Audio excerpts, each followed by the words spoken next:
നമസ്കാരം. ഞാൻ മൊയ്തീൻ ഷാ വിഷലിലേക്ക് എല്ലാവർക്കും സ്വാഗതം. ബഹുമാനി, തമിഴ്നാട്ടിലെ മുഖ്യമന്ത്രിയുടെ സത്യപ്രതിജ്ഞാ ചടങ്ങ് അപേക്ഷ കൊടുത്തപ്പോഴേ നമ്മുടെ കേരളത്തിലെ ഗവൺമെൻറ്റും അവിടുത്തെ ചാർജുള്ള ഗവൺമെൻറ്റുമായ നടപടി 100% സപ്പോർട്ട് ചെയ്തു. അതിൽ ഭൂരിപക്ഷം കൊണ്ട് തെളിഞ്ഞാൽ മാത്രമേ മുഖ്യമന്ത്രിയുടെ സത്യപ്രതിജ്ഞ ചെയ്യാവൂ, അല്ലെങ്കിൽ മുൻ മുഖ്യമന്ത്രി എന്നൊക്കെ പറഞ്ഞ് മോശമാക്കും. തന്നെയല്ല, മുഖ്യമന്ത്രിമാരും പ്രൈം മിനിസ്റ്റർമാരും MLA MP അല്ലെങ്കിൽ അവർക്ക് അധികാരത്തിൽ കയറണമെന്നുണ്ടെങ്കിൽ 15 ദിവസം മുമ്പായിട്ട് ജയിച്ചു വരണം. ആ 15 ദിവസം വരെ ആ സഭ പ്രോറോഗ് ചെയ്യുന്ന വേറെ രീതിയാണ്. ആ സഭ നമ്മൾ പെൻഡിങ്ങിൽ വയ്ക്കണം, അല്ലെങ്കിൽ നീട്ടിക്കൊടുക്കണം. ഇലക്ഷൻ കമ്മീഷനോ അല്ലെങ്കിൽ അതോറിറ്റിയോ. ഒരിക്കൽ കൂടി പറയാം, ഒരു MLA അല്ലാത്ത ആൾക്ക് മുഖ്യമന്ത്രി ആകണമെങ്കിൽ, MP അല്ലാത്ത ആൾക്ക് പ്രധാനമന്ത്രി ആകണമെങ്കിൽ ആയതിനു ശേഷം 6 മാസത്തേക്കും MLA MP ആയാൽ മതി. ആ നിയമമൊക്കെ എടുത്തു കളഞ്ഞിട്ട് MP യോ MLA യോ അല്ലാത്ത ആൾ മുഖ്യമന്ത്രിയോ പ്രധാനമന്ത്രി ആകണമെങ്കിൽ 15 ദിവസത്തിനുള്ളിൽ തിരഞ്ഞെടുത്ത് വരണം. ആ 15 ദിവസം വരെ സഭ നീട്ടിവയ്ക്കണം. ആയുസ് കൂട്ടക്കണം കൂടി. അത് ശ്രദ്ധിക്കണം. അതുപോലെ ഭൂരിപക്ഷം തെളിയിച്ചാൽ കാണിച്ചാൽ മാത്രമേ സത്യപ്രതിജ്ഞ അനുവാദം തരുള്ളൂ. മുഖ്യമന്ത്രി ഗവർണർ പറഞ്ഞത്. അവർ RSകാരനാണ് മറ്റൊക്കെ പറയുമെങ്കിൽ ഗവർണർ പറഞ്ഞത് നല്ല തീരുമാനമാണ്. അത് ഉചിതമായ തീരുമാനം, അങ്ങനെ തന്നെ വേണം. മറ്റൊന്ന്, കഴിഞ്ഞ ദിവസം ഹോട്ടലുകാർ സമരം നടത്തിയല്ലോ, മണ്ട ശിരോമണികൾ. ആ സമരം നടത്തി ജനങ്ങളെ കഷ്ടപ്പെടുത്തിയതല്ലാതെ നിങ്ങൾക്ക് എന്ത് കേട്ടോണ്ടേ? നിങ്ങൾ പ്രതിഷേധം നടത്തിയല്ലോ. ബന്ധപ്പെട്ട അധികാരികളുടെ ഓഫീസിന് മുൻപിൽ നിങ്ങൾ ധർണ, പ്രതിഷേധം, സത്യാഗ്രഹം, അതെല്ലാം തെറ്റ്, ഒരു കുഴപ്പമില്ല. അത് ചെയ്യുന്നുണ്ടെങ്കിൽ പിന്നെ കട അടിച്ചേണ്ട ആവശ്യമുണ്ടായിരുന്നോ? അപ്പോൾ ഇത് കട അടിച്ചില്ലെങ്കിൽ ആൾക്കാരെ വരില്ല, അതുകൊണ്ടായിരിക്കാം. പ്രതിഷേധ നവം നടത്തുമ്പോൾ നിങ്ങൾ 10 ലക്ഷം ആളുണ്ടോ നോക്കില്ല. എന്താണ് നിങ്ങൾ പറഞ്ഞ പോയിന്റ്? ആ പോയിന്റാണ് സർക്കാർ മുകളിലേക്ക് അറിയിക്കുന്നത്. 10 ലക്ഷം പേരുണ്ട്, 1 കോടി ഉണ്ടായെന്ന് നോക്കില്ല. അപ്പോൾ നിങ്ങൾ കട അടിച്ച ആൾ കൊണ്ടിട്ട് ആവശ്യമില്ല. മേലാൽ ഹോട്ടലല്ല, ഏത് സംഘടനയാണെങ്കിലും ഹർത്താലോ ബന്ധവും നടത്താൻ പാടില്ല. നിങ്ങൾക്ക് പ്രതിഷേധിക്കാനുണ്ടെങ്കിൽ നിങ്ങൾ പ്രതിഷേധിക്കാൻ അർഹതപ്പെട്ട ഓഫീസുകളോ അല്ലെങ്കിൽ സ്ഥാപനം മുന്നിലോ ഒന്ന് നിങ്ങൾ കെടുക്കുകയോ മറിക്കുകയോ പിരിക്കുകയോ ഗരാവി എന്തോടും ചെയ്യും. അത് ആ തെളിവ് മാത്രം. അല്ലാതെ ഒരുവിധ സമരവും ജാഥയും സമ്മതിക്കില്ല. മറ്റൊന്ന്, നിങ്ങൾക്ക് പ്രതിഷേധം നടക്കുന്നോ അല്ലെങ്കിൽ നിങ്ങളുടെ അണികൾക്ക് വിഷയം പറയണോ, നിങ്ങൾ ഒരു സ്ഥലത്ത് വരാൻ പറഞ്ഞോ, ഒറ്റക്കൊറ്റക്ക് വരും. അതുപോലെ പരിപാടി കഴിയുമ്പോൾ അതുപോലെ ഒറ്റക്കൊറ്റ പോവുകയും ചെയ്യും, തടസ്സം ഉണ്ടാവില്ല. അങ്ങനെയുള്ള കാര്യം മുന്നറിയിപ്പ് കൊടുക്കണം. അല്ലെങ്കിൽ പോക്കിത്തരം കാണിക്കരുത് സംഘടനാ ശക്തിയുടെ പേരിൽ. അത് CIT ആയാലും കൊള്ളാം, INTC ആയാലും കൊള്ളാം, ആരായാലും കൊള്ളാം. റോഡ് നയിച്ചു കൊണ്ട് ജാഥ ഒന്നും വേണ്ട. റോഡ് ബ്ലോക്ക് ചെയ്ത് തടസ്സപ്പെടുത്തിയാലും ജാഥ നയിച്ച് ശക്തി കളിക്കണ്ട. നിങ്ങൾ ഇവർ വിളിച്ചു കൂട്ട്, ഒരു ജംഗ്ഷനിലോ അല്ലെങ്കിൽ ടൗൺ ഹാളിലോ എവിടെയെങ്കിലും എന്ന് നിങ്ങൾ കാര്യങ്ങൾ പറഞ്ഞാൽ ഒരു കുഴപ്പമില്ല കേട്ടോ. അത് ശ്രദ്ധിക്കണം. മറ്റൊന്ന്, രമ്യ ഹരിദാസ്, ആ പാട്ടുകാരി പെണ്ണ്, അവിടെ നിന്ന് 1.5 ലക്ഷം വോട്ട് ജയിച്ചു, പിന്നെ തോറ്റു, ഇപ്പോൾ ചിരങ്ങ് കഴിച്ചു.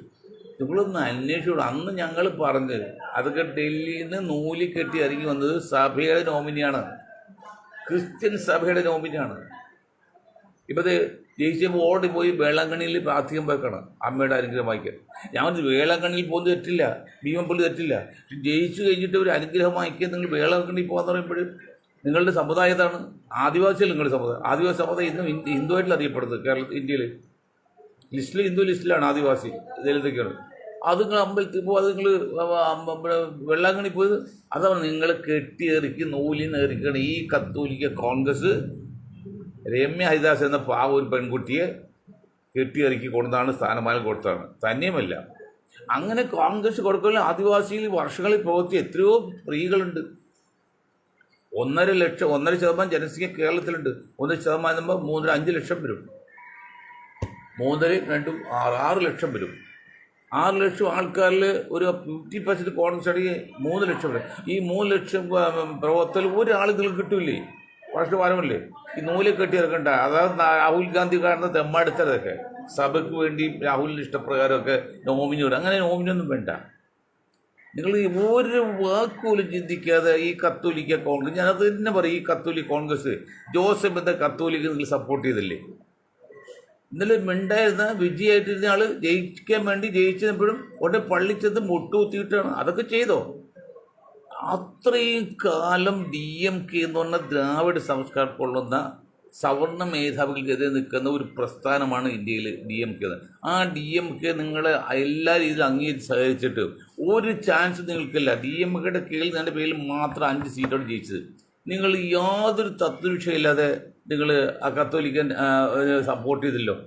അപ്പോൾ എന്താ, ഒരു കത്തോലിക്ക് വേറെ കത്തോലിക്ക് സപ്പോർട്ട് ചെയ്ത് ഉള്ളാൽ അതൊക്കെ സ്നേഹം. അതാണ് നമ്മൾ രാഹുൽ ഗാന്ധി കത്തോലിക്കൻ അല്ലെങ്കിൽ നിങ്ങൾ ആദ്യം ഒരു ജാഥ അയച്ചില്ലേ, അത് കന്യാകുമാരിയിൽ കത്തോലിക്ക സഭയുടെ കീഴിലല്ലേ പോയി താമസിച്ചത്. നിങ്ങൾ അവിടെയാണ് താമസിക്കേണ്ടത്. ഏതൊരു സ്വകാര്യ വ്യക്തിയുടെ വീട്ടിൽ താമസിക്കാം, അല്ലെങ്കിൽ ലോഡ്ജിൽ താമസിക്കാം. ആ സഭയുടെ അവിടെയിൽ താമസിച്ചത്. എന്നിട്ട് നിങ്ങൾ പറയാണ് 98% ഹിന്ദുക്കൾ നിങ്ങൾ വോട്ട് ചെയ്യാൻ പറഞ്ഞ് ഏത് തെണ്ടി വോട്ട് ചെയ്യണോ? കേരളത്തിൽ വോട്ട് ചെയ്ത് രാഹുലിനെ മുഖത്ത് നോക്കി പറയാം. രാഹുലിനെ മുഖത്ത് നോക്കി പറഞ്ഞുകൊണ്ടാണ് ഇപ്പോൾ സതീഷ് സ്ഥാനമില്ലാത്തത്. സതീഷ് സ്ഥാനം പോകും, നമുക്ക് സ്ഥാനമൊന്നും വേണ്ട. ഇവിടെ കേരളത്തിൽ ജയിച്ചതേ കണക്കുകൾ ഉദ്ദേശിച്ചു. രാവിലെ ശില്പത്തിൽ അറിയപ്പെട്ടി പറയണം, KC കോശിക്ക് അറിയപ്പെട്ട 4 വോട്ട് ചെയ്തിട്ടുണ്ടെങ്കിൽ അത് 3 വോട്ട് മുസ്ലിമിലാണ്. ഞാൻ കണക്കുകൾ ഉദ്ദേശിച്ചു. എങ്ങനെയാണ് ഇനി എപ്പോഴും പറയാൻ പറ്റില്ല. ബാക്കി 1 വോട്ടാണ് നായർ, ക്രിസ്ത്യാനിയും പുലയൻ്റെയും പിന്നെ ഈഴവൻ്റെയും കൂടി കിട്ടിയിരിക്കുന്നത്. ഈ 3 വോട്ട് കിട്ടിയിരിക്കുന്നത് മുസ്ലിങ്ങളിലാണ്. ആ മുസ്ലിം ലീഗ് നയിക്കുന്ന തങ്ങൾ ഒരഭിപ്രായം പറഞ്ഞു. തങ്ങൾക്ക് അഭിപ്രായം പറയേണ്ട ആവശ്യമില്ല. അതൊക്കെ ഔദ്യോഗിക വേദി മാത്രം പറഞ്ഞു മതിയാൽ. സതീഷിനെ മുഖ്യമന്ത്രി ആകാൻ ആഗ്രഹിക്കുന്നു പറയാനും തെറ്റില്ല, മുഖ്യമന്ത്രി ആക്കണമെന്നും തെറ്റ് തന്നെയാണ്. പക്ഷേ എങ്കിൽ പോലും പുറത്ത് പറയേണ്ട അത് ഷിഹാസ് വെച്ച് അതാണ് പ്രശ്നം തുടങ്ങിയത്. നിങ്ങൾക്ക് എന്തെങ്കിലും ആഗ്രഹമുണ്ടെങ്കിൽ നിങ്ങൾ വേദിയിൽ പറയണം. നിങ്ങൾ മീറ്റിംഗ് കൂടുമ്പോൾ നിങ്ങൾക്ക് അപേക്ഷ രൂപം കൊടുക്കാം, അല്ലെങ്കിൽ നിങ്ങൾക്ക് യോഗത്തിൽ അർഹതയുണ്ടെങ്കിൽ നിങ്ങൾക്ക് ആ സദസ്സിൽ പറയാം. തങ്ങൾക്കാണെങ്കിലും പറയാം, കുഞ്ഞാലിക്ക് ആരും പറയാം. നിങ്ങൾ അല്ലാതെ ഇതിന് സതീഷ് പരസ്യമായിട്ട് വിധ കൊടുത്തത് തെറ്റില്ലേ? അത് കോൺഗ്രസ് അധികാരം അതില്ലേ, കോൺഗ്രസ് അവകാശമല്ലേ? പക്ഷേ മുഖ്യമന്ത്രി തീരുമാനിക്കുമ്പോൾ ഒരു മുന്നണി മുഖ്യമന്ത്രിയാണ്. അപ്പോൾ എല്ലാ ഘടകകക്ഷികളും അനുവാദം അല്ലെങ്കിൽ അഭിപ്രായം തേടണം. കോൺഗ്രസ് മുഖ്യമന്ത്രി അത് വേണ്ട. പിന്നെ തങ്ങളെ ഞാൻ ഒരു കാര്യം പറയട്ടെ, തങ്ങളെ നിങ്ങൾ ഇങ്ങനെ നശിപ്പിച്ച് കളയല്ലേ ഈ സമുദായത്തെ, നാണം കെടുത്തി കളയല്ലേ. നിങ്ങളെ മുസ്ലിം എന്ന വാക്കൊന്ന് ഒഴിവാക്കിയിട്ട് നിങ്ങൾ വേറെ പേരിട്ട് നിങ്ങൾ മുന്നോട്ട് പോകുന്ന നിങ്ങൾക്ക് 1 കക്ഷിയാകല്ലോ. ഇത് ഒരു മന്ത്രിസ്ഥാനം കിട്ടിയ മുസ്ലിം ലീഗിന് 4 3 ജനസംഖ്യയുള്ള ഒരു പാർട്ടി നയിക്കുന്ന ഒരു ജാതിയുടെ പാർട്ടി അതിന് മന്ത്രി വേണമെങ്കിൽ ഇവിടെയൊക്കെ അനുവാദം വേണം, ഒരു ഔദാര്യം വേണം. എന്താണ്, വിദ്യാഭ്യാസം കൊടുക്കില്ല, ആരോഗ്യം കൊടുക്കാം. തങ്ങളെ നിങ്ങളെ മുസ്ലിം എന്ന പേരതിൽ മാറ്റിയതെങ്കിൽ നിങ്ങൾ 1 കക്ഷിയാവും കേരളത്തിൽ. നിങ്ങൾ തീരുമാനിക്കണം ആർക്ക് കൊടുക്കാന്നുള്ളത്. എന്നാണ് ഇത് മനസ്സിലാക്കുക കുഞ്ഞാക്കാത്? ഞങ്ങൾക്ക് ഈ മുസ്ലിം ശബ്ദങ്ങൾ വിട്ടില്ലേ? ഞങ്ങൾക്ക് നാണം കെട്ടിട്ട് പാടില്ല. നാണം നിങ്ങൾ ഈ കൊച്ചാകുന്നത്. അങ്ങനെ കൊച്ചാകേണ്ട കാര്യമൊന്നും മുസ്ലിം ലീഗിൽ ഇല്ല ഇന്ത്യയിൽ. അത്ര മോശം പാർട്ടിയൊന്നുമില്ല, അത്ര മോശം സംഘടനയൊന്നുമില്ല. പക്ഷേ നിങ്ങളെ മുസ്ലിം എന്ന പേര് ഉപയോഗിക്കുന്നത് കൊണ്ടാണ് ഈ ഞങ്ങൾ ഉൾപ്പെടെ സമുദായം നിങ്ങൾ നാറുന്നത്.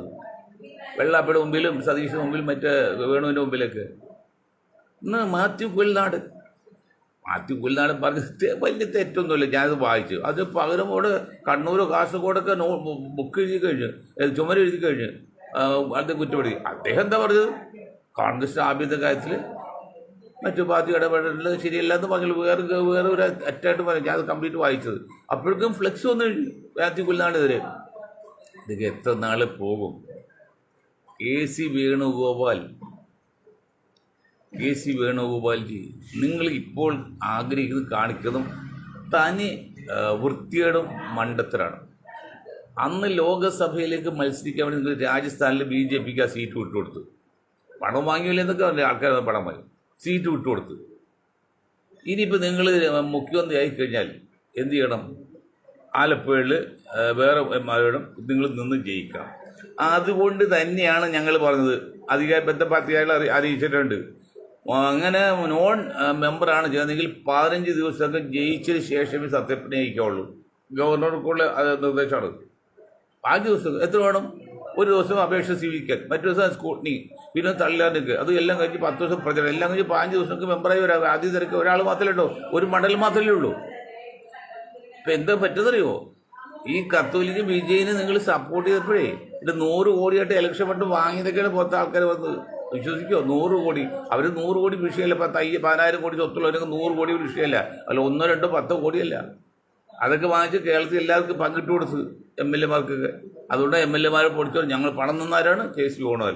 നിങ്ങൾ റെക്കവർ ചെയ്താണ് KC ഓണർ. KC വോട്ട് ചെയ്യാൻ പറഞ്ഞുകൊണ്ട് എന്താണ് മാനേജ്മെൻറ്റ് വർക്ക് കണക്കാണ്, PR വർക്ക് കണക്കാണ്. നിങ്ങൾ ഈ അധികാരത്തെ പുറകിലാതിപ്പം മനസ്സിലായില്ലേ. ഇനി നിങ്ങൾ എവിടെയിൽ നിന്ന് ജയിക്കുമോ എൻ്റെ കേസിക്ക് അങ്ങനെ ഒരു ആഗ്രഹം ഉണ്ടായിരുന്നെങ്കിൽ കുറ്റപ്പെടുന്നില്ല. നിങ്ങൾ തൊട്ടടുത്ത സ്ഥാനാർത്ഥി ഇപ്പോൾ സതീഷാണ്. ആ സതീഷിനോട് അത് ആരെ എത്തിയിട്ടിരുന്നത് പരസ്യം പറയല്ല, സതീഷിനോട് കാര്യം പറയാം. സതീഷ്, എനിക്കൊരു ആഗ്രഹമുണ്ട്, നിങ്ങൾക്ക് ഇനിയും ചാൻസ് ഉണ്ട്, ഞാൻ ആകട്ടെ. നിങ്ങൾ ധാരത്തെ ആരെങ്കിലും അറിയോടോ?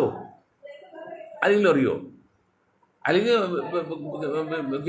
രമേശാണ് നിങ്ങൾ സംസാരിച്ച് ആ ധാരണ എത്തണം. ഇപ്പോൾ പ്രശ്നം ഈ കോൺട്രാക്ടർമാർ ടെൻഡ് എടുക്കുമല്ലോ, 10 പേര് ടെൻഡ് കൊടുത്തിട്ടുണ്ടെങ്കിൽ അവരെല്ലാം ആലോചിച്ചിട്ട് ഒരാൾക്കൂടും ബാക്കിയുള്ള പങ്കിട്ടെടുക്കും. അതുപോലെ നിങ്ങൾ 3 ആൾ ആലോചിച്ചിട്ട് ഏതെങ്കിലും ഒരു കള്ളനാകാമല്ലോ. ഞാൻ പറഞ്ഞത് 3 കള്ളന്മാരാണുള്ളത്, കക്കാനുള്ള ഇതൊക്കെ ആയില്ല, വേറൊന്നുമില്ല. നിങ്ങൾക്ക് ആകാൻ പാടില്ലേ? ഇത് പാർട്ടിയെ നശിപ്പിച്ച് നാറ്റിച്ച്, പിന്നെ സമുദായത്തിൽ നാറ്റിച്ച്, ലീഗിൽ നാറ്റിച്ച്, എല്ലാവരും നാറ്റിച്ചില്ലേ. ഇനി നാളെ ഇലക്ഷൻ വരുമ്പോൾ ആൾക്കാർ നിങ്ങൾ എന്ത് പറയും വേണുഗോപാൽജി? ഒരു മാന്യത, ഒരു രാഷ്ട്രീയക്കാരെന്ന് പറഞ്ഞാൽ കുറച്ച് മാന്യകാടി. ഇത് നിങ്ങൾ അധികാരത്തിൻ്റെ പുറകെ നടക്കുന്ന ഒരു ചീപ്പ് ആളാണെന്നല്ലേ. ഞാൻ ഇന്നലെ ഒരു കാര്യം പറഞ്ഞു സതീഷിനോട്, സതീഷ ഞങ്ങൾക്ക് ഇഷ്ടമാണ്, നിങ്ങളത് ഇത്തവണ കേസ് വേണുഗോപാൽ വിട്ടുകൊടുക്കുക, നിങ്ങളുടെ ആ ചാൻസ് ഡൽഹിയിലേക്ക് പോയി എന്ന് പറഞ്ഞിരുന്നു. ആ പറഞ്ഞ അതേ നാവ് കൊണ്ട് പറയണം. ജനങ്ങളുടെ മാൻഡേറ്റ്, ജനങ്ങളുടെ വികാരം അങ്ങനെയല്ല. സതീഷിനെ മുഖ്യമന്ത്രി ആക്കുന്നതന്നെയാണ് കേരളത്തിൽ കംപ്ലീറ്റ്. അതിൽ നിങ്ങൾ സ്വകാര്യമായിട്ട് എം പിമാരുടെ MLA-മാരുടെ ഒക്കെ സപ്പോർട്ട് വാങ്ങിക്കും. അവിടുന്ന് രാഹുൽ ഗാന്ധിയുടെ കൈമണി അടിച്ച് വരികയും ചെയ്താണല്ലോ. കേരളത്തെ ജനത ഇഷ്ടപ്പെടില്ല, വളരെ അപകടത്തിലേക്കാണ്. നിന്നാൽ തോൽപ്പിക്കുമെന്ന് പറഞ്ഞു അതൊന്നുമില്ല. മുസ്ലിം ലീഗിൻ്റെ ഏതെങ്കിലും മണ്ണിൽ പോയി നിൽക്കുകയാണെങ്കിൽ ഏത് തെണ്ടി നിന്നാലും അവിടെ ജയിക്കും. അത് മുസ്ലിങ്ങൾ അവർ മര്യാദകളുകൊണ്ടാണ് ജയിക്കും. അതുകൊണ്ട് അത് വിഷയമല്ല. പക്ഷേ കേസ് ഇങ്ങനെയൊക്കെ ചെയ്യരുത്. ഞങ്ങൾക്ക് അനുഗ്രഹം കിട്ടി, എന്തെല്ലാം അനുഗ്രഹം കിട്ടി. മുഖ്യമന്ത്രി ആയി മരിക്കണം, അല്ലെങ്കിൽ പ്രധാനമന്ത്രിയായി മരിക്കുന്നത് അത് ദുരാഗ്രഹമാണ്, ആഗ്രഹമില്ലെന്നേ. ബൈച്ചാൻസ് കിട്ടിയേക്കാം, അതിനുവേണ്ടി മാത്രം ഇതിൽ ശ്രമിക്കരുത്. നിങ്ങൾ വായി തുറന്നാൽ അതിനുവേണ്ടി മാത്രമാണ്. സതീഷോ രമേശോ അതെ, നിങ്ങൾക്ക് ജനങ്ങൾ ഇഷ്ടപ്പെടുന്ന നിങ്ങൾ മുഖ്യമന്ത്രി ആവണമെന്നല്ല. ആയിക്കോട്ടെ, ഓൺ ദി വേയിൽ ബൈച്ചാൻസ് വരാൻ നിങ്ങൾ സന്തോഷം, നിങ്ങൾക്ക് ആര് മുഖ്യം അത് ഞങ്ങൾ ബഹുമാനിക്കുകയും ചെയ്യും, അതൊക്കെ തെറ്റില്ല. പക്ഷെ മുഖ്യമന്ത്രി ആകാൻ വേണ്ടിയുള്ള ഈ കടുംപിടുത്തം അത് തെറ്റാണ്, അത് ചെയ്യരുത്. അതാണ് പ്രത്യേക സത്യം.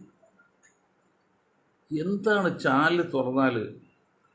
അതുപോലെ ഇതിൻ്റെ വേറൊരു കാര്യം പറയാം. കേരള കോൺഗ്രസ് മാണി ഗ്രൂപ്പ് ഒരു കാരണത്തിൽ അവരെ പുറത്താക്കേണ്ടത്. അത് നിങ്ങൾ പണ്ടന്മാർ കോൺഗ്രസ് ലീഗുകാരും കളിച്ച് പുറത്താക്കി. ഇപ്പോൾ 12 സീറ്റിൽ തോറ്റിരിക്കുകയാണ്.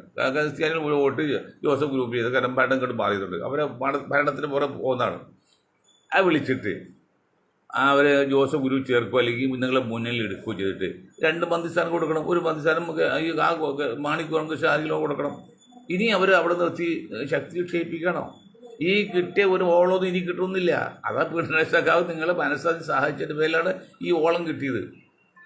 അത് മാന്യനായ ഒരാളാണ്, അല്ലെങ്കിൽ CPM നേതൃത്വത്തിൽ വരാണെങ്കിൽ സംഗതി പോകും. അത് മനസ്സിലാക്കണം. നിങ്ങളുടെ അന്യായമായ ഇപ്പം MLA വെച്ച് 10% ഒരു വിഭാഗത്തിൽ 36-35 MLA, 9% വിഭാഗത്തിലും 19-40 MLA. ഇനി മന്ത്രി സ്ഥാനം പങ്കെടും 8, 9, 10 മതി. ഇങ്ങനെയുള്ള വൃത്തികേട് കാണിച്ച് ജനസംഖ്യയ്ക്ക് ആനുപാതികമല്ലാത്ത രീതിയിൽ നിങ്ങൾ സ്ഥാനങ്ങൾ പങ്കിട്ട് കഴിഞ്ഞാൽ അവസാനം ഞാനും എൻ്റെ ഭാര്യയും ആശാരിയും എന്ന് പറഞ്ഞ് പിണറായിയെ കുറിച്ച് പറഞ്ഞ പോലെ നിങ്ങളും നിങ്ങളുടെ കുടുംബം അല്ലെങ്കിൽ നിങ്ങളുടെ സുഹൃത്തുക്കൾ മാത്രമാകും കോൺഗ്രസ്സിൽ. ഒരു രക്ഷയിലല്ലിക്കും. അതിൽ അഹങ്കാരം ധിക്കാരം പറ്റും. ഒരു രാഷ്ട്രീയക്കാരന് നമ്മുടെ മമത കണ്ട് ഇപ്പോൾ തൂറി മെഴുകുന്നില്ലേ, എന്തൊരു ധിക്കാരമായിരുന്നു ആ സ്ത്രീയെ കാണിച്ച്. കമ്മ്യൂണിസ്റ്റ് വേണ്ട, കോൺഗ്രസ് വേണ്ട, ഞാൻ മതി എന്ന ഇന്ദിരാഗാന്ധിയേക്കാൾ അഹങ്കാരിയും ധിക്കാരും കാണിച്ചു. പക്ഷേ അവർ കൈവയ്ക്കുമ്പോൾ പൊന്നുകളെ സാധ്യത വരുന്നതാണ് റിപ്പോർട്ട്. വല്ല കാര്യമുണ്ടോ? അവരൊക്കെ ക്ഷമയോടെ നിന്ന് അന്ന് ജയപ്രകാശ് നാരായണജി കാണിച്ച പോലെ ആ രാഹുലൊക്കെ ജൂനിയറല്ലേ, നിങ്ങൾ സീനിയറല്ലേ. ഇപ്പോൾ കോൺഗ്രസ് ഏതാണ്ട് സീനിയർ മോസ്റ്റാണ് ഗാർഗെ മാറ്റിക്കഴിഞ്ഞാൽ. അത് നിങ്ങളെല്ലാം വിളിച്ചു കൂട്ടി, മക്കളെ ഇങ്ങനെയാണ് സംഗതിയാണ്, നമുക്ക് BJP താഴെ ഇറക്കും. പിന്നെ ജയപ്രകാശ് നാരായണൻ ചെയ്തൊരു മാർഗമുണ്ട്. നമ്മളെല്ലാവരും കൂടി ഈ മുന്നണി ചേരാം. ആരെയും മുന്നണി ചേർക്കാം, ആരും ഒഴിവാക്കരുത്. BJP ഒഴിച്ചുള്ള സർവ്വ പാർട്ടികളെ ഈ മുന്നണിയിൽ ചേർക്കണം. ആയിട്ട് ഞാൻ ഒരു നേതൃസ്ഥാനം വഹിക്കില്ല, അല്ലെങ്കിൽ നേതൃസ്ഥാനം വഹിക്കാത്ത ഒരാളെ വഹിക്കുക. ഇത് അവർക്ക് മുഖ്യമന്ത്രിയാണോ അല്ലെങ്കിൽ പ്രധാനമന്ത്രിയാകണം. രാഹുലിൻ്റെ പേര് പറഞ്ഞ് പിന്നെ നിതീഷിനെ ഒതുക്കി. ഇപ്പം നിതീഷുണ്ടോ, രാഹുലുണ്ടോ, ഇപ്പം ഇതുണ്ട്, പിന്നെ മമതയുണ്ടോ? എന്താ നിങ്ങൾ കാണിക്കുന്നത്, എന്താ നിങ്ങൾ ധരിക്കുന്നത്? എന്താണ് ഈ ലോകം എന്ന് ഇരിക്കുന്നത്? നിങ്ങൾ മാത്രമേ ഉള്ളൂ. ഇത്രയും സങ്കീർണമായി ഇപ്പോൾ ഒതുക്കി എല്ലാം തിന്നല്ലേ. ഇപ്പം ഈ ജോസഫ് ഗ്രൂപ്പിനെയൊക്കെ അല്ലെങ്കിൽ ജോസഫ് ജയിനെയൊക്കെ കൊണ്ടത് BJP-യുടെ തന്ത്രമാണ്. ഞമ്മല്ലേ പ്രധാനമന്ത്രിയായിട്ട് ആദ്യം 2014 കയറിയ മോഡി തമിഴ്നാട്ടിൽ വന്നപ്പോഴേ ഇയാളുടെ വീട്ടിൽ താമസിച്ചത് അത്ര സന്നാഹമുള്ള വീടാണല്ലോ, കോടീശ്വരനല്ലേ. എന്നിട്ട് മോഡി അറിയാത്ത ആളൊന്നുമല്ല, ഇതൊക്കെ മോഡിയുടെ തന്ത്രമാണ്. അവരെ ചെയ്യും, അവർ അധികാരം പിടിച്ചെടുക്കാൻ വേണ്ടി എന്ത് മാർഗം സ്വീകരിക്കും. അത് നമ്മൾ എതിർക്കിട്ട് കൗണ്ടറായിട്ട് കണ്ടുപിടിക്കണം, പകരമായിട്ട്. അല്ലാതെ എതിർക്കോ ഉണ്ടാക്കല്ല. നിങ്ങൾ ഈ മമതയെ കൊണ്ടോ ഇനിയിപ്പോൾ മമതയെ കൊണ്ട് നടക്കുമോ, രാഹുലിനെ കൊണ്ട് നടക്കുമോ? നിങ്ങൾ വിചാരിച്ച ഈ ഇന്നത്തെ കണ്ടീഷൻ BJP താഴെ വെക്കാൻ പറ്റുമോ? ഇല്ല. പിന്നെ എന്ത് പറ്റും? എല്ലാവരും ഒരു കൊടക്കീഴിൽ. ഞാൻ മുടിക്കലൊരു യോഗത്തിൽ പ്രസംഗിച്ച് പറഞ്ഞു, അവിടെ ആനയും തടിമില്ലൊക്കെ ഉള്ള ആനയാണ്. ആന ലോകത്തിൽ കരജീവികൾ ഏറ്റവും വലുത് ആനയാണല്ലോ, മറ്റു ജീവിതത്തിൽ. ആ ആനയെ പോലും തിളക്കാൻ ഒരു ചങ്ങലയുടെ ഒരു കണ്ണിക്ക് ഒരു ബലമില്ല. ഇത് പച്ച മലയാളത്തിൽ പറയാണ്. 3ാം ക്ലാസ്സിൽ പഠിപ്പിക്കുന്ന വിഷയത്താണ് ഇപ്പോൾ അത്. 3ാം ക്ലാസ് കുട്ടികൾ അത്ര വലിയ സിമ്പിളാണ്. ഒരു ചങ്ങല ഒരു കണ്ണിക്ക് ഒരു കഴിവില്ല. അങ്ങനെ 100 ചങ്ങൽ ചേരുമ്പോൾ അതിന് കണ്ണികൾ ചേരുമ്പോൾ ചങ്ങല, ആ ചങ്ങലിലാണ് ഈ ലോകത്തിലെ ഏറ്റവും വലിയ മൃഗമായ ആനയെ തിളക്കുന്നത്. മനസ്സിലാകുന്നുണ്ടോ രാഹുലെ? മനസ്സിലാകുന്നുണ്ടോ ദിവ്യാജി? എന്താണ് മോഡിജി, മറ്റേ മമതാ ബാനർജി? ചങ്ങയുടെ ഒരു കണ്ണിക്ക് ഒരു ബലമില്ല. പക്ഷെ അതുപോലെ 100-150 കണ്ണി ചേരുമ്പോൾ ചങ്ങല എന്ന് പറയും. അതിനാണ് ഏറ്റവും വലിയ ആനയെ തിളക്കുന്നത്. ഞാൻ മുടിക്കൽ പണ്ട് യോഗത്തിൽ പ്രസംഗിച്ചൊരു പോയിന്റാണ്. അതെന്നാല് ടീച്ചർ മുസ്തഫ പാർട്ടി വിട്ട് പോയപ്പോൾ, പാർട്ടി വിട്ടല്ല ഗ്രൂപ്പ് പോയപ്പോൾ എന്ന് പറഞ്ഞ ആൾ അവിടെ കുഴിയാനെ നോക്കി കളിയാക്കി. അയാളെ പിന്നെ തല്ലി കുറച്ച് മരിച്ചു പോയത് പറയാം. അപ്പോൾ അങ്ങനെ പ്രസംഗിച്ചാണ്. നിങ്ങൾ മനസ്സിലാക്കുന്നത് നിങ്ങൾ ഒറ്റ നിന്ന ഒരു രക്ഷയില്ലെന്ന്. 3 വയസ്സ് കുട്ടിക്ക് കളിക്കാൻ ഈ ചങ്ങലയുടെ കണ്ണി. ആ കളിക്കുന്ന ചങ്ങലയാണെങ്കിൽ അത് ആനയെ തളക്കാൻ പറ്റും. അത് ഐകമത്യ മഹാബലം, യൂണിയനിസ്റ്റ് സ്ട്രെങ്ത് എന്നൊക്കെ ചെറിയ കാര്യത്തിൽ പഠിക്കുന്നതാണ്. ഒരു ഈർക്കിൽ ഈസിയായിട്ട് ഓടിക്കാം, 100 ഈർക്കിലെന്ന് ഓടിക്കാൻ പറ്റില്ല എന്നൊക്കെ പഴയല്ലേ. അപ്പോൾ നിങ്ങൾ ചോദിച്ചു നിൽക്കട്ടെ, നിങ്ങൾക്ക് നേതൃത്വം കൊടുക്കാൻ പാടില്ലേ? രാഹുൽ പയ്യനല്ലേ, രാഹുലെ കൂടെ നിർത്താൻ പാടില്ലേ? മോനെ പോലെ അല്ലെ അനിയനെ പോലെ കാണാൻ പാടില്ലേ? അതിന് കണ്ട രാഹുലെ കൈകാര്യം എത്ര സുഖാന്നറിയോ? മാന്യനാള്, വളരെ പെർഫെക്റ്റ് വെൽ ഡ്രസ്ഡ് ജെന്റിൽമാനാണ്. അതിലൊന്നും എനിക്ക് പരാതിയില്ല. പണ്ടത്തെ കാണിക്കുവാതെ എനിക്ക് വരാതുള്ളൂ. അല്ലെങ്കിൽ സോണിയാണെങ്കിൽ പഴയ സോണിയല്ല, സോണിയൊക്കെ ഇപ്പോൾ അടുത്ത് വഴങ്ങുന്നുണ്ട്. അപ്പോൾ നിങ്ങൾക്ക് നേതൃത്വം കൊടുത്തിട്ട് ഇങ്ങനെയാണ് മക്കളെ തോന്നിട്ട് വിളിച്ചു കൂട്ടിയിട്ട് ഒറ്റ പ്രഖ്യാപനം നടത്താം നിങ്ങൾ ഡൽഹിയിൽ വെച്ച്. എന്താണ് പ്രഖ്യാപനം നടത്തുന്നത്? BJP ഒഴിച്ചുള്ള എല്ലാ പാർട്ടികളും നമ്മുടെ മുന്നണിയിലുണ്ട്. അന്ന് ജയപ്രകാശ് ഉണ്ടാക്കിയത് ഒറ്റ പാർട്ടിയാണ്, ജനതാ പാർട്ടി. അതൊന്നും ഉണ്ടാക്കാൻ ഇന്ന് ജീവിച്ച് ഒരു കോൺഗ്രസ് പ്രതിപക്ഷ നേതാക്കളും ഇല്ല. ഒറ്റ പാർട്ടി ഉണ്ടാക്കുന്നു, ഒറ്റ അതുകൊണ്ട് ഒറ്റ സംഘടന മൊത്തത്തിൽ കോൺഫെഡറേഷൻ. അങ്ങനെ പറഞ്ഞ് മുന്നോട്ട് പോയതെങ്കിൽ എല്ലാം ചേർക്കാൻ പാടില്ലേ? ആസാം പോവോ, ബംഗാൾ പോവോ, എന്തൊക്കെ പറഞ്ഞാലും 10-30-40 വർഷം ഭരിച്ചല്ലേ കമ്മ്യൂണിസ്റ്റ് പാർട്ടി. ആൾക്കാർ കുറയില്ലായിരിക്കില്ലല്ലോ, അവരെ കൂടെ നിർത്തണം. ഇത് അവരെ തൊടുവില്ല, കോൺഗ്രസ് തൊടുവില്ല. ആ ധിക്കാരി അഹങ്കാരി തെമ്മാടിയായ സ്ത്രീ, അങ്ങനെ ഞാൻ പറയുന്നത്. ആ സ്ത്രീ ഞാൻ മതി എന്ന് പറഞ്ഞു. ഇപ്പം എന്ത് പറ്റി? ബുൾഡോസ് കൊണ്ടെന്ന് BJPയുടെ ഗ്രൂപ്പ് തകർത്തലല്ല. അതാണ് ഇരിക്കേണ്ടടുത്ത് ഇത്തായി എഴുന്നേൽക്കണില്ല, നിൽക്കേണ്ടത് പോയി നിൽക്കാവൂ എന്ന് പറഞ്ഞതിൻ്റെ അർത്ഥമാണ്. അങ്ങനെ യോജിച്ച് മുന്നോട്ട് പോയിരുന്നെങ്കിൽ വല്ല കുഴപ്പമുണ്ടോ? മുന്നോട്ട് പോകാൻ പാടില്ല. ചെയ്തില്ല. ഇത് ലീഗിനൊക്കെ ഒരു പാടാണ്. Time and tide will not wait none. സന്ദർഭം നമുക്ക് ആരും കാത്തിരിക്കില്ല. ആ സമയം കഴിഞ്ഞാൽ പോയി. അപ്പോൾ ഇപ്പോൾ ലീഗിന് പറ്റിയ അവസാനം 22 സീറ്റ് കിട്ടി ജയിച്ചു നിൽക്കുകയാണ്. ഞാൻ ഇന്നലെ സതീഷോട് പറഞ്ഞില്ല, സതീഷ് ജയിച്ചിരിക്കുന്ന പോരാളിയാണ്, യോദ്ധാവാണ്, അല്ല തോറ്റ യോദ്ധാവല്ല. എന്ന് പറഞ്ഞാൽ ലീഗിന് ഇപ്പോഴും പറയുകയാണെങ്കിൽ ആ മുസ്ലിമിൻ്റെ പേര് മാറ്റാൻ നിങ്ങൾക്ക് കക്ഷി ഒന്നാം കക്ഷിയാവും കേരളത്തിൽ. ഇനി തങ്ങളോടോ അല്ലെങ്കിൽ കുഞ്ഞാക്കളോ ഒരു ദേഷ്യമോ ഇഷ്ടമോ ഉണ്ടായിട്ടില്ല. നിങ്ങളുടെ പാർട്ടി നശിക്കണം ആഗ്രഹമില്ല, ഒരു ആഗ്രഹമില്ല. ഇതുപോലെ നാണക്കേട് ക്രിക്കറ്റ് കൊത്തുമ്പോൾ നാണം കാണുന്നേ. ഞാനും സമുദായത്തിൽ പറഞ്ഞല്ലേ, മുസ്ലിം സമുദായത്തിൽ ജനിച്ചു പോയില്ല ഞാൻ. നിങ്ങൾ മുസ്ലിം എന്ന് വന്നുകൊണ്ടാണ്. മുസ്ലിം എന്ന് പേര് വന്ന് നിങ്ങൾ എന്ത് തെമ്മാഴത്തൊക്കെ നമുക്ക് വിഷയമല്ല. മുസ്ലിം എന്ന് പേരുള്ളതാണ്, അതൊന്നും മാറ്റ്. ദേശീയതായാലും വരും. അപ്പം നിങ്ങൾ ഒന്നാം കക്ഷിയാവും. ഇതിപ്പോൾ എന്താണ്? 4 വോട്ടിൽ 1 വോട്ടാണ് ബാക്കി എല്ലാവർക്കും കൂടുതൽ. ബാക്കി 3 വോട്ടും കൊടുത്ത് ഈ സമുദായമാണ്. ആ സമുദായത്തിൽ നേതാക്കളാണ് കുഞ്ഞാലിക്കുട്ടിയൊക്കെ. ആ കുഞ്ഞാലിക്കുട്ടിക്ക് ഒരു വകുപ്പ് വേണമെങ്കിൽ ഉമ്മര് കനിയണം. എന്തിനാണോ ഈ നാണക്കേണ്ട പോകുന്നത്? നിങ്ങളെ പേര് മാറ്റി ഇന്ത്യൻ യൂണിയൻ ലീഗെന്നോ അല്ലെങ്കിൽ ഇന്ത്യൻ യൂണിയൻ മൈനോറിറ്റി ലീഗെന്നോ അല്ലെങ്കിൽ ഇന്ത്യൻ നാഷണൽ കോൺഗ്രസ്സോ യൂന്നോ എന്തൊക്കെ ഇപ്പോൾ എന്തെങ്കിലും പേരിട്ട് അപ്പോൾ കൊടിയും മാറണ്ട, ചിഹ്നം മാറണ്ട, ഒന്നും മാറണ്ട, ഒരക്ഷരം മാത്രം മാറിയാൽ മതി. Indian union minority league IUM തന്നെ വരും. അല്ലെങ്കിൽ മുസ്ലിം ലീഗ്, ഇന്ത്യൻ യൂണിയൻ ലീഗ്, മുസ്ലിം മറ്റ്.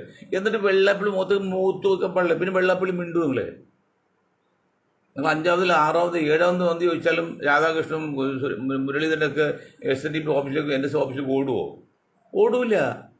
എന്താണ് കാര്യം ചോദിക്കും. ഇത് നിങ്ങളെ മുസ്ലിം എന്ന വാക്ക് ഉപയോഗിക്കുന്നതാണ് നിങ്ങൾ കൊച്ചായി പോകുന്നു. ഞാൻ വീണ്ടും പറയുന്നു, ഇത് രാഷ്ട്രീയത്തിലാണ്, ഭൗതികമാണ്. ആത്മാവായിട്ട് കുഴപ്പമില്ല. ആത്മീയമായിട്ട് മുസ്ലിം എന്ന് പറഞ്ഞാൽ ഒരു കുഴപ്പമില്ല. ഏതൊരു സമുദായത്തെക്കാളും ഒരു ഒപ്പമോ ഒരുപടി മുന്നിലാണോ, അതൊന്നുമില്ല. അതല്ല കുഴപ്പം. രാഷ്ട്രീയത്തിൽ വരും, അത് ഭൗതികമാണ്, ആത്മീയമല്ല. ഭൗതികം വരുമ്പോൾ അതായത് ലോകത്ത് ഒരു രാജ്യത്തും ജാതി പാർട്ടിയില്ല, സമുദായ പാർട്ടിയില്ല. പണ്ട് നിങ്ങൾ തന്നെ നേതാവ് CH മുഹമ്മദ് പറഞ്ഞു, ഇറ്റലി ചെയ്തപ്പോൾ ഒരു ഇറ്റാലിയൻ ക്രിസ്ത്യൻ കോൺഗ്രസ് കേട്ടോ, ഇറ്റലിയൻ ക്രിസ്ത്യൻ കോൺഗ്രസ് കേട്ടോ, അതിപ്പോൾ അതും ഇല്ലാന്ന് പറഞ്ഞു. എന്ത് ചെയ്യാനാ, എന്ത് പറയാനാ? നമ്മുടെ സഭയുടെ മെത്ര പറഞ്ഞ പോലെ പഴം പാലത്തോ കാക്ക് വായ്പൂണ് തിന്നാൻ പറ്റില്ല എന്ന് പറയുമ്പോലെ എന്തോ എങ്ങനെയോ സാഹചര്യം ഒത്ത് 102 സീറ്റ് കിട്ടി. അത് കിട്ടിക്കഴിഞ്ഞപ്പോഴില്ല ഈ എന്തൊരു കോലാഹലം, എന്തൊരു ബഹളമാണ്. പോയില്ല, ഇല്ല ആസാം പോയില്ലടോ. കേസ് വീണ പോലെ നിങ്ങളെല്ലാം ഉത്തരവാദിയല്ലേ, നിങ്ങളല്ലേ ചാർജ്. ആസാമിനെ കുറിച്ച് നിങ്ങൾ അക്ഷരം വിട്ടുന്നുണ്ടോ? തോറ്റ് തൊപ്പിയിട്ടിട്ട്. പശ്ചിമ ബംഗാളിൽ തോറ്റ് തൊപ്പിയിട്ട് വിട്ടുന്നുണ്ടോ? പുതുച്ചേരിയിൽ, മറ്റു തമിഴ്നാട്ടിൽ ആകെ കിട്ടി 5 സീറ്റ് കിട്ടി. അത് ആ DMK കൂടെ നിന്നുകൊണ്ട് അല്ലെങ്കിൽ 1 സീറ്റ് കിട്ടുമോ? അതൊന്നും വിഷയമല്ല. ഇവിടെ ഈ 4ൽ 3 വോട്ടും കാക്കാമർ ചെയ്ത് ജയിപ്പിച്ചെടുത്തപ്പോഴേ നിങ്ങൾക്ക് ഇല്ലാത്ത ഡിമാൻഡില്ല, അഹങ്കാരവും എല്ലാം എല്ലാവർക്കും പൊരുത്തമാരൊക്കെ. സതീഷിനും അതെ, വേണുജിക്കും അതെ, രമേശിക്കൊക്കെ അതെ. വിനയത്തിൻ്റെയോ സംസ്കാരത്തിൻ്റെ ഒരു ലാഞ്ചന പോലും ഈ 3 പേരിൽ നിന്നും കാണുന്നില്ല. ലാഞ്ചന പോലും. വിനയം, വിവേകം, അറിവ്, സംസ്കാരം, ബുദ്ധിയൊക്കെ അങ്ങനെ ഒരു കണി പോലും ഈ 3 പേരിലും കാണുന്നില്ല. ഇവരാണ് നാളെ മുഖ്യമന്ത്രി വരുന്നത്. എങ്ങനെ ലോകം നന്നാവും, എങ്ങനെ ആൾ നന്നാവും? ഒരു മുഖ്യമന്ത്രി നിങ്ങളുടെ നേതാവല്ലേ കാമരാജ്, തമിഴ്നാട്ടിലെ മുഖ്യമന്ത്രി ആളല്ലേ? അതേ പ്രധാനമന്ത്രിയാകാത്തതിന് കാരണം ഒന്നുമില്ല, ഹിന്ദി അറിഞ്ഞിരിക്കണം അല്ലെങ്കിൽ ഇംഗ്ലീഷ് അറിഞ്ഞിരിക്കണം. ഈ 2 ഏതൊരു ഭാഷ സംസാരിക്കാൻ പഠിച്ചാൽ എഴുതാൻ വേണ്ട, എഴുതാൻ ഇഷ്ടംപോലെ ജോലിക്കാരുണ്ടല്ലോ. സംസാരിക്കാൻ പഠിക്കാം, സംസ്കാരം പഠിച്ചില്ലെങ്കിൽ നടക്കും. അങ്ങനെ ഒറ്റ കാരണം കൊണ്ടാണ് പ്രധാനമന്ത്രിയാകുന്നത് കാമരാജ്. ആ കാമരാജ് മുഖ്യമന്ത്രി അയക്കുമ്പോഴേ നിങ്ങളുടെ കോൺഗ്രസ് നേതാവിലൂടെ കാമരാജ് DMK ഒന്നുമില്ലല്ലോ. 10 തറി ഈ വസ്ത്രത്തിന് ഭയങ്കര ടൈറ്റ് വന്നു തമിഴ്നാട്ടിൽ. അപ്പോൾ ജപ്പാനിൽ 10 തറി ഇറക്കി തയ്യലേന്ത്രം. അപ്പോൾ 10 മാറ്റം ഒരെണ്ണം ഫ്രീ ആണ്, 10% കമ്മീഷൻ കിട്ടുമല്ലോ. അപ്പോൾ എന്താണ് മുഖ്യമന്ത്രി പറഞ്ഞത്? ശരി, എന്നാൽ 11 ആയിക്കോട്ടെ, 11 വരുത്തി. അതാണ് സംസ്കാരം, അതാണ് മനുഷ്യത്വം. അല്ല വലിയ ഇംഗ്ലീഷ് സംസാരിക്കാനല്ല. ഇപ്പം നേതാക്കന്മാർ സംസാരിക്കുക ഇംഗ്ലീഷ് എടുക്കുവരാണ്. കാരണം എനിക്ക് ഇംഗ്ലീഷ് അറിയാമെന്ന് അറിയിക്കാൻ വേണ്ടി. ഇത് കുഞ്ഞാലിക്കുട്ടി പറഞ്ഞു, ഇന്നലെ ജോൺസൺ പറഞ്ഞു, എല്ലാവരും പറഞ്ഞു. കാരണം ഞാൻ ഇംഗ്ലീഷ് സംസാരിക്കുന്ന ആളെന്ന് അറിയിക്കണമല്ലോ. എന്തെല്ലാം കാണിച്ചാലാ ഒരു നേതാവായി കിട്ടേണ്ടത്. ഞാൻ ഒരു കാര്യം പറഞ്ഞ് നിർത്താം. ഒരു നേതാവിന് മിനിമം 50 ക്വാളിറ്റി വേണം, അല്ലെങ്കിൽ 5 ക്വാളിറ്റി. 1, നല്ല വിദ്യാഭ്യാസം, 10 മുഖ്യല്ല, നല്ല വിദ്യാഭ്യാസം. അല്ലെങ്കിൽ 10 ആളെ സംഘടിപ്പിക്കാനുള്ള കഴിവ്, ഓർഗനൈസിങ് കപ്പാസിറ്റി. അല്ലെങ്കിൽ നല്ലൊരു പ്രാസംഗികൻ, അല്ലെങ്കിൽ 10 പൈസ പിരിച്ചെടുക്കാൻ കഴിവുള്ളത്, അല്ലെങ്കിൽ സ്വന്തമായിട്ട് കയ്യിൽ വേണം കൊടുക്കുന്നത്. ഈ 5 കൂട്ടവും മുന്നിൽ പോകുന്നവർക്കാണ് നേതാവ് ക്ഷയിക്കാൻ പറ്റുള്ളൂ. ഈ 5ൽ ഏതെങ്കിലും ഒരെണ്ണം എടുക്കുകയാണെങ്കിൽ അവൻ പിടിച്ചെടുക്കുക, അല്ലെങ്കിൽ 5ൽ കുറേ ക്ഷണിയിൽ പിടിച്ചെടുക്കാൻ പറ്റുള്ളൂ, ആവില്ല. ഇതൊന്നും നോക്കണം ആദ്യമായിട്ട്. ഇതൊക്കെ ഒരേ മുഖപ്പ, ഒരേ സംസാര രീതി. ഈ രമേശിൻ്റെയൊക്കെ ഇതല്ലേ ആ ഒറ്റ ബഹളി പിടിച്ച മുഖം പോലെയല്ല ഒരു പ്ലീസിങ് പോയിന്റോ അല്ലെങ്കിൽ എങ്ങനെ എന്തെങ്കിലും കാണുന്നുണ്ടോ? ഒരു മുഖ്യമന്ത്രി അല്ലേ, ഒരു മുഖ്യമന്ത്രിയൊക്കെ മഴ പോലെ ഏതെല്ലാം വിധത്തിൽ മുഖം കാണിക്കണം, നവരസങ്ങൾ മുഴുവൻ കാണിക്കണം. ഇതൊന്നുമല്ല, എന്തോ ആരോ കണ്ട് ഭയപ്പെട്ടോ അല്ലെങ്കിൽ ഇഷ്ടപോലെ ആരോട് ദേഷ്യം പോലെ ഒരു മുഖം കാണിക്കുന്ന അല്പം മുഖത്ത് നോക്കിയിട്ട് അതൊന്നുമല്ല. സംസാര ശൈലി കുറച്ചും കൂട്ടിയും മരിച്ചും ചിരിച്ചും കരഞ്ഞും ഒക്കെ കാണും. അതൊക്കെയാണ് മുഖ്യമന്ത്രി ക്വാളിറ്റികൾ. സതീശനൊക്കെ ഉണ്ട്, പക്ഷെ സതീശൻ അഹങ്കാരത്തിൻ്റെ ഭാഷ വരുന്നു സംസാരത്തിൽ. അത് പുള്ളിയുടെ കഴിവ് പുള്ളിയാണ്, വേറെ കുഴപ്പമില്ല. പിന്നെ മറ്റേ ആനയെ പോലെ മൗനിയാണല്ലോ വേണുപോലെ. അങ്ങനെയൊന്നും തുറന്ന് ഒരു കാര്യം തുറന്ന് പറയില്ലല്ലോ. കാരണം ഉള്ളിൽ മടിയിൽ കനമുള്ള ഭയക്കെന്ന് പറഞ്ഞ ഉള്ളിൽ പല്ല് ഒടിച്ചു വെച്ചോടെ എല്ലാം തുറന്നു പറയാൻ പറ്റില്ല. മുക്കി മൂളിയൊക്കെ വരുള്ളൂ. ഈ കുഞ്ഞാക്ക ഇതുപോലെയാണ്. കുഞ്ഞാക്ക ഒരു കാര്യത്തിൽ തുറന്നു പറയില്ല. എന്നൊക്കെ പറഞ്ഞ പലതും പൊളിക്ക് വയ്ക്കാറുണ്ട്, ഒതുക്കാറുണ്ട്. അതുകൊണ്ട് എല്ലാം തുറന്നു പറയാൻ പറ്റില്ല. പക്ഷെ സതീശല്ല, അങ്ങോട്ട് തുറന്നു പറയും. അത് ഒരു പരിധിവരെ ഗുണമാണെങ്കിൽ മറ്റു പരിധിവരെ നഷ്ടമാണ്. അതാണ് ഇപ്പോൾ പുള്ളിക്ക് പറ്റിയത്. കാരണം രാഹുൽ ഗാന്ധിയെ ധിക്കരിച്ചില്ലെങ്കിലും രാഹുൽ ഗാന്ധിക്കെതിരെ അല്ലെങ്കിൽ പ്രതികരിച്ച ഒരു പരാതിയാണ്. രാഹുലിൻ്റെ ഗുഡ് ബുക്കിൽ ഇല്ല ഇപ്പോൾ സതീശൻ. രാഹുൽ ഗാന്ധിയുടെ ഗുഡ് ബുക്ക് ഇല്ലാത്ത ഒരാളെ കേരളത്തിൽ CM ആകാനുള്ള സാധ്യമല്ല കുറവ് ഇപ്പോഴത്തെ കണ്ടീഷനിൽ. ഇതൊക്കെ ആരറിയുന്നില്ലേ? എനിക്ക് കിട്ടിയ റിപ്പോർട്ട്, ഡൽഹിയിൽ നിന്ന് കിട്ടിയ റിപ്പോർട്ട് ശരിയാണെങ്കിൽ, അല്ലെങ്കിൽ ഞങ്ങൾക്ക് റിപ്പോർട്ടാണെങ്കിൽ പല പ്രാവശ്യം രാവിലെ കാണാൻ വേണ്ടി സതീശൻ ശ്രമിക്കുന്നുണ്ട്. പക്ഷേ അപ്പോയിൻമെൻറ്റ് കൊടുക്കുന്നില്ല, കേൾക്കുന്നത്. ശരി തെറ്റോറിയില്ല, കിട്ടുന്ന വിവരമാണ്. രാഹുൽ ഇഷ്ടമല്ല, രാഹുൽ നല്ല ഗുഡ് എൻട്രി അല്ല. പണ്ട് ഉമ്മൻചാണ്ടി അതുപോലെയാണ്. ഒരു കാര്യത്തിൽ സീറ്റിൻ്റെ കാര്യത്തിൽ പറഞ്ഞപ്പോഴും ഉമ്മൻചാണ്ടി ഞാൻ BJPക്ക് സപ്പോർട്ട് ചെയ്ത് പറഞ്ഞു. പക്ഷേ അതുകൊണ്ട് രാഹുലിന് പിണങ്ങി ഉമ്മൻചാണ്ടി മരിക്കുന്നതിന് പിന്നെ കാര്യം മകനെ കൂടെ നടത്തിയെങ്കിലും കാര്യം കണ്ടില്ല. രാഹുൽ അങ്ങനെ കാര്യത്തിലൊക്കെ ശ്രദ്ധിക്കുന്നുണ്ട്. അതാരാണ് ഉപദേശം കൊടുക്കുക? KC വേണുപോലല്ലേ. KC വേണുപോൽ ഉപദേശം കൊടുത്താൽ ആ പ്രസ്ഥാനമൊക്കെ എന്തുമാത്രം വളരും. എന്ത് രാഷ്ട്രീയ ബോധം അല്ലെങ്കിൽ രാഷ്ട്രീയ ദീർഘവീക്ഷമുള്ള ആളെ KC വേണുപോൽ. അടുത്ത മുഖ്യമന്ത്രിയാണ്. ദൈവമേ, ഇവരൊക്കെയാണ് മുഖ്യമന്ത്രി ആകുന്നെങ്കിൽ എന്തായിരിക്കും നമ്മുടെ അവസ്ഥ? ഇപ്പം എന്താണ്, പാർലമെൻറ്റിലേക്ക് കിട്ടി, അപ്പം മന്ത്രിയാകാൻ വേണ്ടി അത് രാജിവെച്ച്, ഇവിടെ കേരളത്തിൽ വന്നപ്പോൾ ഇവിടെ മുഖ്യമന്ത്രി ആകാൻ വേണ്ടി അത് രാജിവെച്ച്. ഇതെല്ലാം കണ്ടും കേട്ടുകൊണ്ടിരിക്കുന്ന മനുഷ്യർ പൊട്ടനാണ്. നിങ്ങളെക്കാൾ വളരെ ശക്തരും സംഘടിതരുമായിരുന്നു. സംഘടിത സ്വഭാവമുള്ള ആളായത് പിണറായി. ആ പിണറായി ഇരുത്തി മൂലക്ക് ഇരുത്തി കേരള ജനത. ആദ്യത്തെ 6 റൗണ്ട് തൊപ്പിട്ടുപോയി. പിന്നെ ലാസ്റ്റ് വന്നിട്ട് റൗണ്ടിലാണ് ജനങ്ങൾ വിചാരിച്ച് വോട്ടെ തോൽപ്പിച്ച് താണം കെടുത്തേണ്ട ആവശ്യമുണ്ട്. അതേപോലെ ഒരു ഗുസ്തി വീരുണ്ടായി, ബാപ്പയും മോനും. അപ്പോൾ ബാപ്പ കല്യാണം കഴിച്ച് അത് കഴിഞ്ഞ് മകനെ പ്രസവിച്ച് പോയി വേറെ കല്യാണം കഴിച്ച് അങ്ങനെ നിൽക്കുമ്പോൾ ബാപ്പാക്കും ഉമ്മാക്കും മോനും ഒരു ചെറിയ വൈരാഗ്യമാണ്. അപ്പോൾ ഉമ്മ ശപഥം ചെയ്ത്, നിങ്ങളെ ഞാൻ എൻ്റെ മോനെ കൊണ്ട് ഗുസ്തിയിൽ തോൽപ്പിക്കുന്നു. അങ്ങനെ ഗുസ്തിയിൽ പിടിച്ചൊക്കെ തോൽപ്പിപ്പോയി. ബാപ്പ വയസ്സായവരല്ലേ. തോൽച്ച് നിലത്തടിക്കായപ്പോഴും ഉമ്മ പറഞ്ഞു, വേണ്ട മോനെ, എന്നാലും മോൻ്റെ വാപ്പയില്ലേ തോന്നല്. പിണറായി സർക്കാർ നിലത്തടിക്കുക വിചാരിച്ചാൽ നിലങ്ങൾ അവസാനം കുറച്ച് ആൾക്കാർ വിചാരിച്ചു വേണ്ട, ഇതൊക്കെ മുഖ്യമന്ത്രി ആയ ആളാണല്ലോ, അതുകൊണ്ട് മാൻ ജയിപ്പിച്ചെടുത്താ. ഇപ്പോഴും എന്തുകൊണ്ടാണ് കമ്മ്യൂണിസ്റ്റ് പാർട്ടി തോറ്റതെന്ന് ഈ സഖാക്കൾ ആരും പറയുന്നില്ല. വെള്ളാപ്പള്ളി കൂടെ നടത്തി, നീചന് നികൃഷ്ട വെള്ളാപ്പള്ളി കൂടെ നടത്തി സ്ഥാനമാനങ്ങൾ കൊടുത്ത് 3-1 ജനസംഖ്യയിൽ മുസ്ലിം സമുദായത്തെ ഇട്ടോടി അടിച്ചു. പിന്നെ തിരുവനന്തപുരത്ത് മേയറായിട്ട് ജനിച്ച് 4 വാക്ക് ജയിച്ച ആൾക്ക് കൊടുക്കാതെ ഇന്നലെ വന്ന് കൊച്ചു പെണ്ണ് കൊടുത്ത് അത് നശിപ്പിച്ചു കളഞ്ഞു. 20% ഈട് വിഭാഗത്തിൽ മന്ത്രിസ്ഥാനം കൊടുത്ത് 4-5, 9% നായർ വിഭാഗത്തിൽ 11, ഡെപ്യൂട്ടി സ്പീക്കർ ഉൾപ്പെടെ. ഇതൊക്കെ മുസ്ലിം വോട്ടർമാരും പിന്നെ ഈഴ വോട്ടർമാരും സഹിക്കാൻ പറ്റാതൊക്കെ നേരിട്ടടിക്കാൻ പറ്റുമോ? ഹോട്ടലിൽ നിൽക്കുന്ന തൊഴിലാളിക്ക് മുതലാളി തല്ലാൻ പറ്റുമോ? അവനെന്ത് ഈ അടുപ്പിൽ എണ്ണ ഒഴിക്കും. അന്നൊക്കെ ഈ അടപ്പുള്ള വെളിച്ചെണ്ണ 1 കിലോ കൊണ്ട് പോയി ഞങ്ങളുടെ അവജ് പോകും, മുതലാളിക്ക് പോയില്ലേ? അങ്ങനെ തോൽപ്പിച്ച് സീറ്റ് മറിച്ച് കുത്തി, അങ്ങനെ തോൽപ്പിച്ച്. ഇനിയും നിങ്ങൾ പാഠം പഠിക്കണം. ഇപ്പോഴും പ്രതിപക്ഷ നേതാവായിട്ട് ബാലഗോപാലൻ നായരാണ് അവർ കാണുന്നത്. നായർക്ക് ഒരു കുഴപ്പമില്ല, വോട്ട് നോക്കണ്ടേ? കാരണം ആകെ 100 പേര് വന്ന് വോട്ട് ചെയ്യുമ്പോൾ ഒരു വോട്ടാണ് നായർ വോട്ട് UDFിന് കിട്ടിയിരിക്കുന്നത്. ആ ഒരു വോട്ട് കിട്ടിയ UDFിൽ കിട്ടിയ ഒരു നായരം 3 നായരാണ് ഈ കാര്യങ്ങളെല്ലാം ആവശ്യമായ ഡിമാൻഡ് വെച്ച് പേടിപ്പിക്കുന്നത്, ജനങ്ങളെ വട്ടം കറക്കുന്നത്. ഒരു കാര്യം പറയാം, ഈ ജനങ്ങൾ തിരിഞ്ഞ് ഒന്ന് ഊതിയാണ്ടല്ലോ ഈ 3 നായന്മാരും വീണ് തല കാണൂല. അങ്ങനെ അപ്പുറത്തേക്ക് രാഹുൽ എന്ത് കഴിവുണ്ട്? പിന്നെ എങ്ങനെ ഇവരെ കുറ്റം പറയാൻ പറ്റും? നാടിൻ്റെ ശാപം. അപ്പോൾ ഇന്നലെ നാളെ BJP കേരളവും ഭരിക്കും, തമിഴ്നാടും കൊണ്ടുപോകും, എല്ലാം കൊണ്ടുപോകും, BJPയുടെ കൊത്തിയാവും. അതാണ് സംഭവിക്കാൻ പോകുന്നത്. അപ്പോൾ ഈ കുഞ്ഞാക്കാക്കും അസുഖം മാറും, സതീഷിനും അസുഖം മാറും. സതീഷിന് കുറേ പേർക്കൊക്കെ BJPയിൽ പോയി സ്ഥാനമാതൊക്കെ ചെയ്യാം. കുഞ്ഞാക്കായി ഒരു പക്ഷേ BJPയിലേക്ക് പോകും. ലീഗിന് വിരുദ്ധമൊന്നുമില്ല BJP എന്ന് പറഞ്ഞത്. അപ്പോഴും 90% വരുന്ന ഒരു വിഭാഗങ്ങളുടെ ന്യൂനപക്ഷ പിന്നോക്ക ദളിത് വിഭാഗം അവർക്ക് ബുദ്ധിമുട്ടാണ്. അവർ സഹായിക്കാൻ പണമില്ല, അവർ സഹായിക്കാൻ ആരുമില്ല. കുഞ്ഞാക്കാനൊക്കെ സഹായിക്കുന്ന RSS ആണെങ്കിൽ ഒക്കെ ഒരു കുഴപ്പമില്ല, പണമുണ്ടല്ലോ. അപ്പോൾ കുഞ്ഞാക്ക പറ്റോ? അതുകൊണ്ട് കുഞ്ഞാക്ക ഒരു കാര്യം ചെയ്യണം, നിങ്ങൾ ആ മുസ്ലിം എന്ന പേര് മാറ്റി ദേശീയ താഴിൽ നിൽക്ക്, എന്നിട്ട് അന്തസ്സായിട്ട് പ്രവർത്തിക്ക്. ഇപ്പോൾ 22 സീറ്റിൽ ഇപ്പോൾ പറ്റിയ സമയമാണ്. കഴിയുമെങ്കിൽ നാളെ ഒരു പ്രസ്ഥാനം നടത്തണം. ഇന്ത്യൻ യൂണിയൻ മുസ്ലിം ലീഗ്, അതിൽ മുസ്ലിം എന്ന പേര് മാറ്റി ഞങ്ങൾ ഇന്ത്യൻ യൂണിയൻ ലീഗ് എന്നോ അല്ലെങ്കിൽ ഇന്ത്യൻ യൂണിയൻ മൈനോറിറ്റി ലീഗ് നാളെ പറഞ്ഞ ഒരു പ്രസ്ഥാനം വെച്ചാൽ അത് നിങ്ങൾക്ക് പിന്നെ ഒരാൾ നിങ്ങൾ തോൽപ്പിക്കില്ല.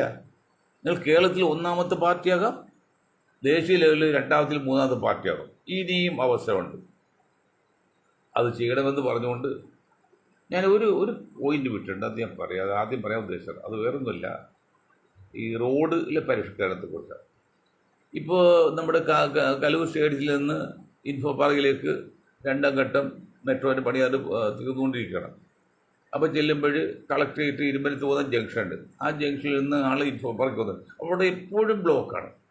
അവിടെ സ്ഥലം കുറയുമ്പോൾ അതെല്ലാം പരമാവധി വീതിയാക്കിയിട്ട് നടുക്ക് മീഡിയം വെച്ച് 4 ലെവലിയാക്കാൻ സംവിധാനമുണ്ട്. അവിടെ നടുക്ക് മീഡിയം വെച്ച് അപ്പോൾ ഒരു പരിധി വരെ അപകടം കുറയും. മറിച്ച് അതേ ലൈനിൽ തന്നെ ഒരു 5-8 അടി താഴ്ചയുണ്ട് ഒരു സൈഡ്. അവിടെ ഒരു സപ്പി കൂടി പണിതാൽ ആ പ്രദേശം തിരക്ക് തീരും. ഇത് വലിയ കാശുമല്ല. ഇതിന് 1, 2, 3 കോടി വേണമെന്ന് വെച്ചാൽ ഇൻഫോ പാർക്കിൽ കമ്പനിയോട് പറഞ്ഞാൽ അവർ 1,50,000 പോലും തരും. ആ കാശ് തരും. അവർക്കൂടി എളുപ്പമാണല്ലോ. അവർക്ക് എപ്പോഴും ബ്ലോക്കല്ലേ. എന്തെങ്കിലും ഒന്ന് ചെയ്യേണ്ടേ സാറേ. കാക്കാട് തൃക്കാക്കര മുനിസിപ്പൽ മേധാവികളെ അല്ലെങ്കിൽ അവിടെ കളക്ടർ ഉൾപ്പെടെ എന്തെങ്കിലും നിങ്ങൾ ജനങ്ങൾക്ക് വേണ്ടി ചെയ്യും. ഇത് കാര്യം പറഞ്ഞ് ഞാനൊരു വാക്കുകൾ നിർത്തും. നിങ്ങൾക്ക് ഒരായി നന്ദി ചെയ്യുന്നു.